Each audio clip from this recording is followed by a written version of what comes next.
지금은 교회의 전성시대는 아닙니다. 사람들은 지금을 교회의 위기라고 말합니다. 교회가 사방에서 공격을 받는 것을 보게 됩니다. 그런데 교회의 위기는 언제 시작되었을까? 역사가들마다 거기에 대한 해석을 합니다.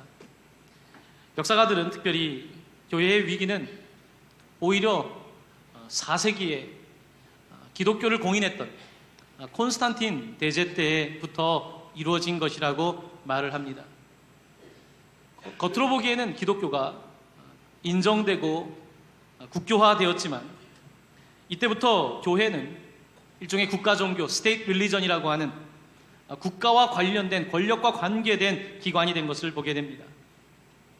콘스탄틴 황제는 12사도들 가운데 들지 못하기 때문에 자신을 13번째 사도라고 생각했고 12명의 사도들의 성상을 만드는 곳에 자기의 성상을 더 크게 만들었던 황제이기도 했습니다. 기독교가 종교가 국가의 권력과 결탁하게 될 때에 교회는 자칫 구조가 되고 권력이 되고 또한 하나의 기관이 되는 것을 보게 됩니다. 기독교의 역사를 보면 교회가 가장 활발했던 시기는 교회가 기관이 될 때가 아니라 교회가 굉장히 자발적인 가정교회 같을 때에 오히려 성장했던 것을 보게 됩니다.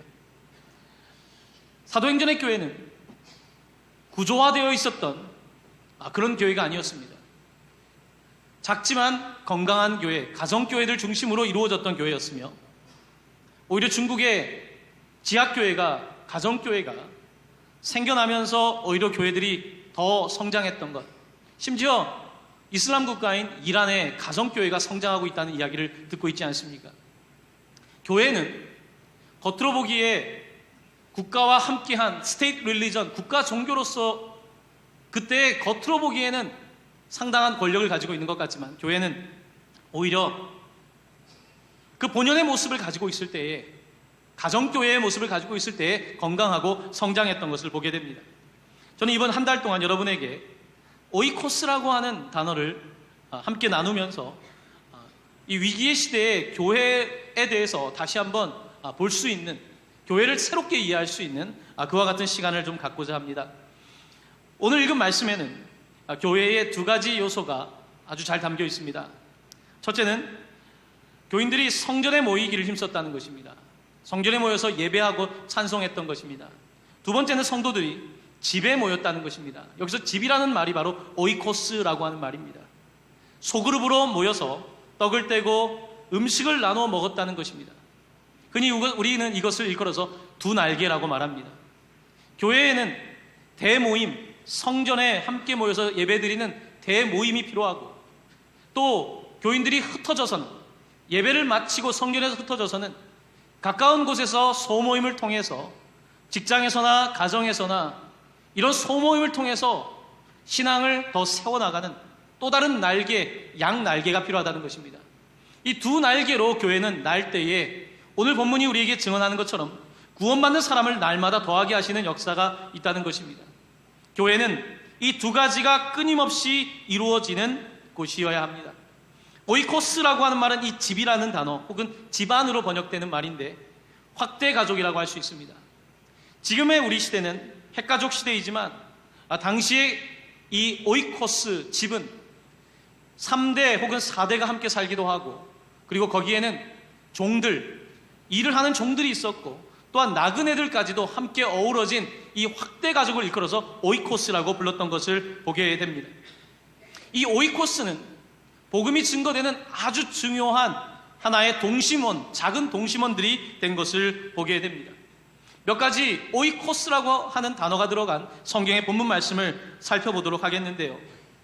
삭개오의 이야기입니다. 세리장이었던 삭개오가 예수님을 만나기 위해 뽕나무 위에 올라갔을 때에 그는 회심하게 됩니다. 자신의 잘못을 인정하고 자신이 토색한 것을 다 갚아주겠다고 말했던 그에게 예수님께서는 이렇게 말씀하십니다. 오늘 구원이 이 오이코스에 이르렀으니, 오늘 구원이 이 집에 이르렀으니 라고 말씀하고 있습니다. 삭개오라고 하는 한 사람의 변화가 한 개인의 구원이 아니라 오늘 구원이 이 오이코스에 삭개오가 살아가고 있는 이 집에 그가 세리장이었기 때문에 그 아래에 있는 다른 세리들에게, 또한 그의 가족들에게, 부모님들에게 임하게 되었다는 것을 말씀하고 있는 것입니다. 바로 한 사람의 회심이 오이코스의 변화를 가져오는 것입니다. 사도행전은 오이코스에 관한 이야기가 참 많습니다. 다비다, 다음 주에 우리가 함께 볼 다비다의 이야기는 과부들이 함께 모여 오이코스를 형성했던 그런 예입니다. 고넬료는 백부장으로서 로마의 군인들을 통해서 복음을 전했던 그의 오이코스였습니다. 루디아, 빌립보의 간수, 이들은 다 자신이 구원을 받고 가정들의 이 집안 확대 가정에 복음을 전했던 사람들입니다. 바로 이것이 오이코스의 모습입니다.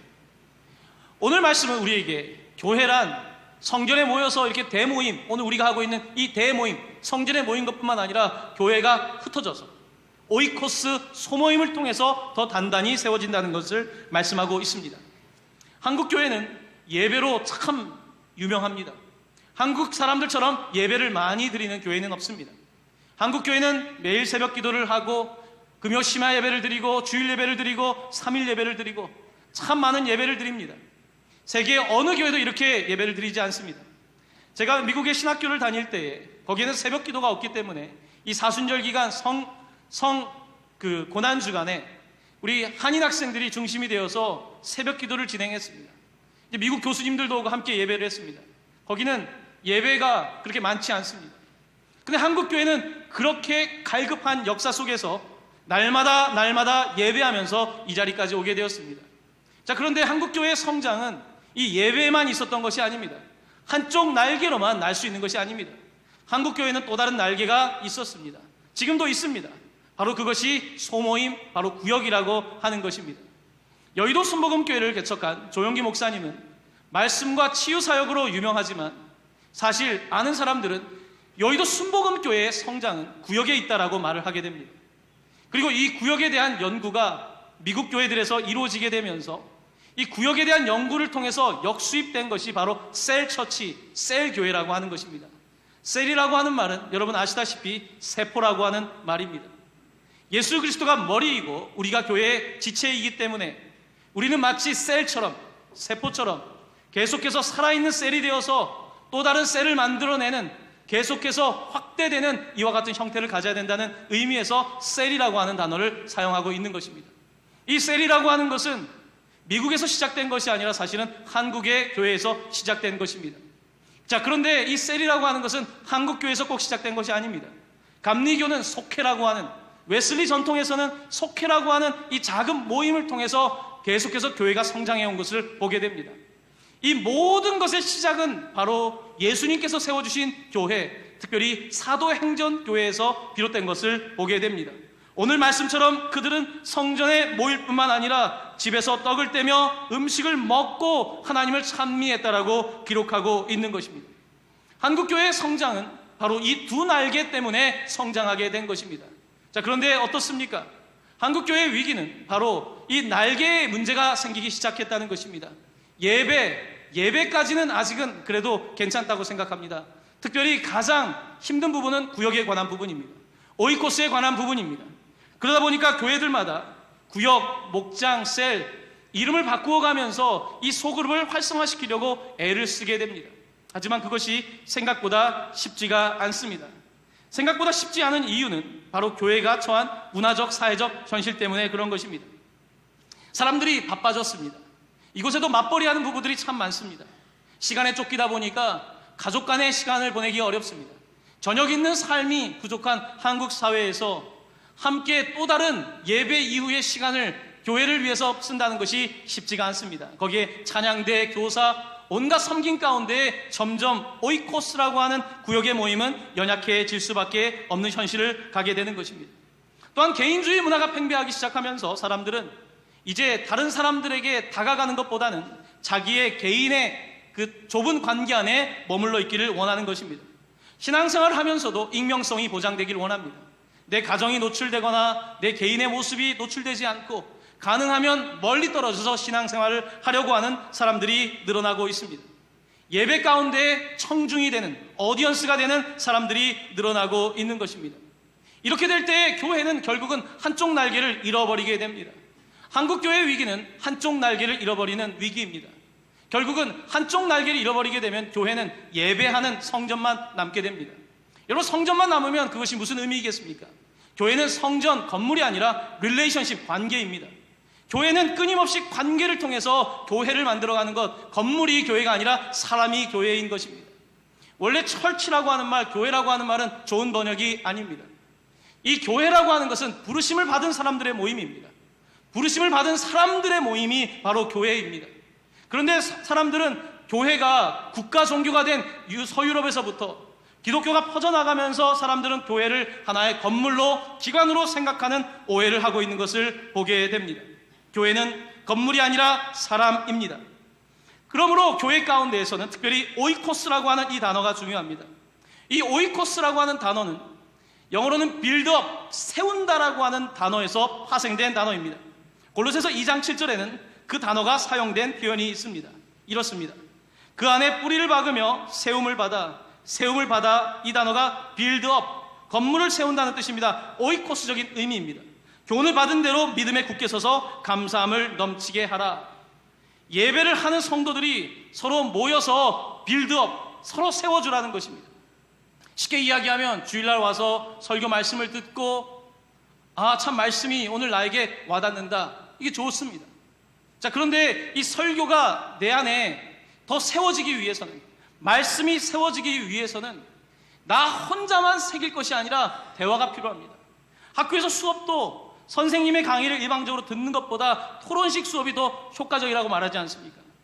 하나님의 말씀을 듣고 그대로 끝나는 것이 아니라 함께 스몰 그룹, 소그룹을 통해서, 오이코스를 통해서 그 말씀이 나에게 어떠한 의미가 있는지, 그 말씀이 교회 안에 있는 형제 자매에게는 어떻게 적용되고 있는지를 나눌 때에 그 말씀이 움직이기 시작하는 것입니다. 바로 홈베이스에 시작된 그 말씀이 예배를 통해서 들려지게 되고, 예배를 통해서 오이코스로 넘어갈 때에 빌드업, 세워지게 되는 것입니다. 말씀이 더 구체화되는 현장을 만들어내는 것이 중요하다는 것입니다. 하지만 언제부터인가 교회는 말씀이 구체화되고 있는 방향으로 넘어가지 못하고 말씀을 듣고 끝나는, 홈에서 일루를 왔다 갔다 하는 형태로 남아있는 것을 보게 됩니다. 야구 경기를 보시면 1루에서 2루를 보낼 때에 가장 많은 작전이 생겨납니다. 왜냐하면 2루까지 가면 점수가 날 가능성이 높기 때문입니다. 확률 게임상으로 그런 것입니다. 그러므로 번트 작전을 하게 됩니다. 나는 죽더라도 번트를 대서 2루를 보내는 것입니다. 히트앤드런 작전을 걸기도 합니다. 다양한 작전이 1루에서 2루로 구성되는 것은 바로 점수 때문입니다. 교회가 날아다니기 위해서는 예배라고 하는 예배의 본질적인 것뿐만 아니라 바로 오이코스까지 가는, 말씀이 돌아서 이제 나에게 구체적으로 적용이 되고 그 말씀을 통해서 작은 그룹이 형성되는 모습으로 갈 때에 비로소 교회는 점수를 낼 것입니다. 교회가 점수를 내지 못하고 있습니다. 점수를 낸다는 건 무슨 이야기입니까? 바로 믿지 않는 사람들을 구원하는 것, 잃어버린 영혼을 구원하는 것, 이것이 우리가 가야 될 미션인데 교회가 넘어가지 못하고 계속해서 그저 예배의 자리에 머물러 있는 것을 본다는 말씀입니다. 우리는 교회에 모여 예배하지만 흩어지면서 그리스도인으로 살아야 합니다. 저는 오늘 이 오이코스에 관한 설교를 준비하면서 미국 하이 데절 철치라고 하는 곳의 탐 멀서 목사님의 책을 읽게 되었습니다. 그는 개척교회를 시작해서 1만 명 이상의 교회를 만든 상당히 흥미로운 목사님 중에 한 분입니다. 그의 교회의 비전에는 오이코스라고 하는 말이 구석구석마다 들어가 있는 것을 보게 됩니다. 왜냐하면 교회를 단순히 모임이 아니라 오이코스로 만들고, 오이코스를 만들어 복음을 전파하는 교회로 만들려고 하는 목적 때문입니다. 그 교회 홈페이지를 들어가 보았습니다. 홈페이지를 들어가 보니까 이제 한국 교회와 이 서양 교회의 차이점이 좀 보입니다. 자, 그 교회의 오이코스는 쉽게 이야기하면 구역은 우리가 생각하는 구역과는 조금 다릅니다. 우리 한국 문화에서는 어릴 때부터 반편성을 알아서 해주기 때문에 그 반의 문화, 다른 사람이 정해진 문화권 가운데서 이렇게 들어가는 문화입니다. 하지만 서양 문화는 본인이 선택을 합니다. 자, 오이코스는 어떻게 구성이 되냐면 그 교회 홈페이지에 들어가 보면 그 지역에 대한 지도가 있습니다. 지도가 있는데 거기에 가보면 지역별로 오이코스가 있습니다. 오이코스가 있는데 거기에 가면 내가 신청을 하는 거예요. 내가 아무개 오이코스에 등록을 하게 되면 이제 거기에 소그룹으로 들어가게 되는 것입니다. 우리 구역은 우리가 보통 정해주잖아요. 본인이 선택을 합니다. 들어가 보니까 지역별로 오이코스가 있는데 다양한 그룹들이 있더라고요. 결혼한 커플들의 그룹, 싱글들의 그룹, 청년들 그룹, 또한 여성들만의 그룹, 남성들만의 그룹, 또한 믹스된 그룹, 다양한 형태의 그룹들이 생겨나면서 저마다 자신들이 받은 그 말씀을 따라서 하나의 오이코스를 만들고 그간에서 삶을 나누면서 단지 교회가 아니라 많은 동심원들이 지역마다 생겨나게 되면서 이 교회가 사회에 영향력을 갖게 되는 것입니다. 바로 이것이 교회가 지향해야 될 모델입니다.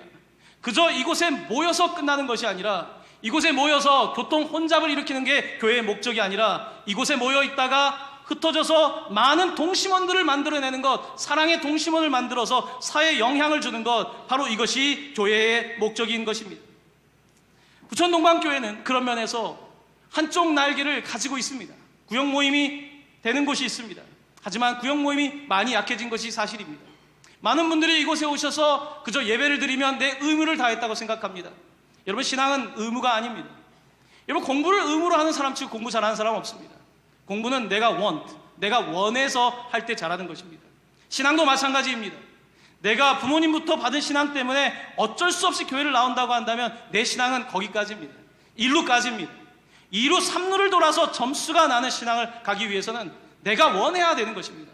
하나님의 은혜가 나를 붙잡게 될 때에, 말씀 가운데 내가 변하게 될 때에, 예배 가운데 예배자가 되고, 그러면서 내 삶의 목적이, 사명이 분명해질 때에, 그때부터 우리는 움직이는 교회로 많은 동심원들을 만들어낸다는 것입니다. 그런 의미에서 저는 우리 교회가 가지고 있는 구역이라고 하는 이름을 개인적으로 좋아하진 않습니다. 왜냐하면 구역이라고 하는 말은 어떤 지역을 뜻하는 하나의 지리적인 표현이기 때문에 그렇습니다. 제가 많이 고민을 했습니다. 어떻게 이 소그룹에 관한 이름을 지을까? 우리 목사님들과는 벌써 몇 달째 이름을 한번 찾아보자 했는데 마땅한 이름이 나오질 않았습니다. 요즘 제가 드는 생각이 그냥 오이코스로 하면 안 될까? 근데 오이코스가 너무 기니까 오이로 하면 어떨까? 이런 생각이 듭니다. 좀 오이 어떻습니까? 3익 1오이, 현대 15오이, 이게 오이로 붙이는 거죠. 근데 흥미롭게도 우리 교회 성도님 가운데 오이라고 하는 상호를 가지고 계신 성도님이 있습니다. 회사 이름이 오이입니다. 왜 오이인지 들어봤더니 5개의 물고기와 2마리의 5개의 떡과 2마리의 물고기니까 오병이어 아닙니까? 오이. 그래서 상호 이름이 오이예요. 얼마나 오이가 좋습니까? 작은 것으로 5,000명을 먹었던 오이. 오이코스, 작은 교회이지만, 가정교회이지만 상당한 영향력을 갖는 오이. 이런 오이들이 많이 만들어진다면 아마 우리가 지역사회에 영향력을 가질 뿐만 아니라 이 글로벌 시대에 한국을 넘어, 국경을 넘어 복음을 전하는 교회가 되지 않겠습니까? 저는 거기에 대한 소망을 가지고 있는 것입니다. 부천동방교회도 자발적인 오이코스가 필요합니다. 신앙의 자발성이 요청됩니다. 한국 분들은 겸손하셔서 자발적으로 한다 그러면 나댄다는 말을 합니다. 제가 가장 좋아하는 사람은 누군지 아십니까? 영적인 오지랖이 있는 사람. 저는 오지랖이 있는 사람을 참 좋아합니다. 오지랖은 욕먹는다는 얘기거든요. 내가 더 나감으로써, 물론 무식하고 오지랖이 많으면 안 되겠지만, 오지랖, 정말 내 삶을 넘어서 누군가에게 뭔가를 할 수 있는 그와 같은 영적인 능력이 필요하지 않겠습니까? 사업장도 오이코스가 될 수 있습니다. 사업장에도 함께 주변에 있는 사람들과 모일 수 있습니다. 직장에서 신우회라고 하는 오이코스가 형성될 수 있습니다. 다비다의 가정은 과부인 여성들, 당시에 남편을 잃은 여성들끼리 함께 모인 오이코스를 형성했습니다.